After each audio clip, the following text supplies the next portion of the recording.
Okay, it's time now to open the international papers and magazines and dissect what's been written about today.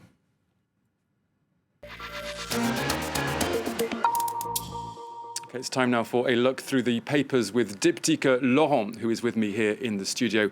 And we're starting with Saudi Arabia, which has handed prison sentences to 8 people for the murder of the journalist Jamal Khashoggi.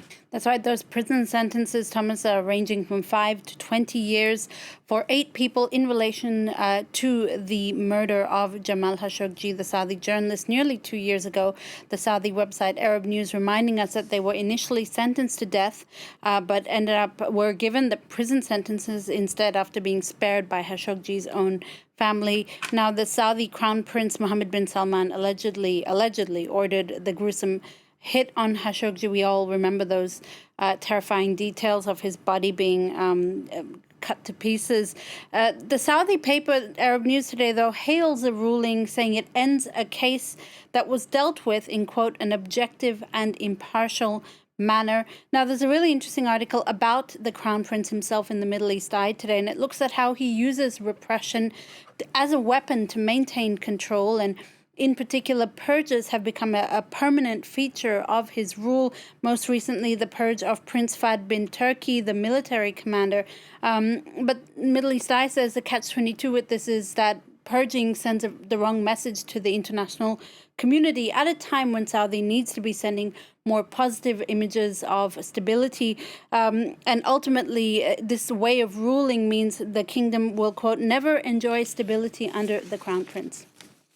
Well, next, Disney has released a new live-action remake of its 1998 film, Mulan, and Dipty, it's proving rather controversial on many fronts. That's right. This latest version, Thomas, of Mulan cost $200 million. It's actually one of the most expensive live-action remakes. It was also delayed for several months due to the pandemic. Well, it's finally been released and sort of getting a rather lukewarm reception.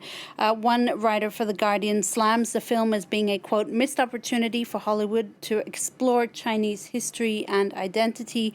The paper also reminds us that the film was already steeped in political controversy since last year when the lead actor declared her support for Hong Kong's police, who were then seen as brutally suppressing protesters. For the Washington Post, the problem with Mulan lies in its credits. At the end of the film, Disney actually thanks 4 Communist Party propaganda departments for helping with the film's production.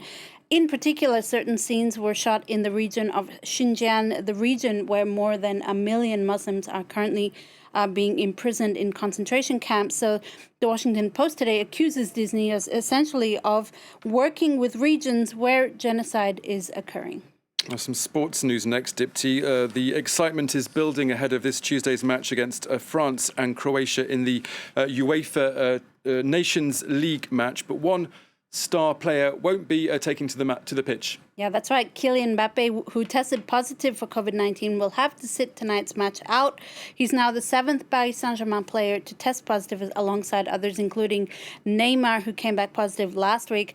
It's a blow for France because Mbappe actually scored France's only goal against Sweden in their last match on Saturday. And it's also heightened worries that Les Bleus, who are currently isolated at their training facility, are not as insular as first thought.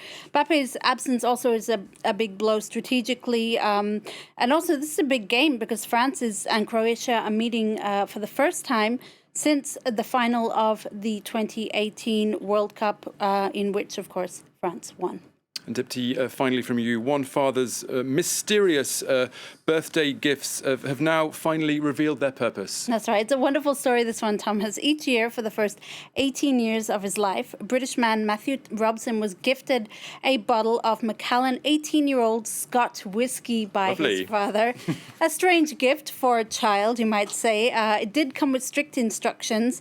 Don't open it and don't drink the single malt whiskey.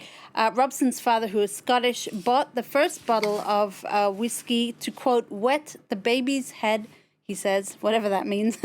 It turns out that the gift was actually a neat investment plan because Matthew Robson, who didn't open any of the bottles, is now selling his collection for between £40,000 and £53,000. He plans to use the cash as a down payment for a house. For the record, his father says he did give his son other gifts on his birthday, so it wasn't just this mysterious bottle of whiskey every year. OK, Diptyque Laurent, thank you very much. And for more on the stories featured in Dipty's press review, you can, of course, visit our website. The address there, as usual, is www.france24.com/en.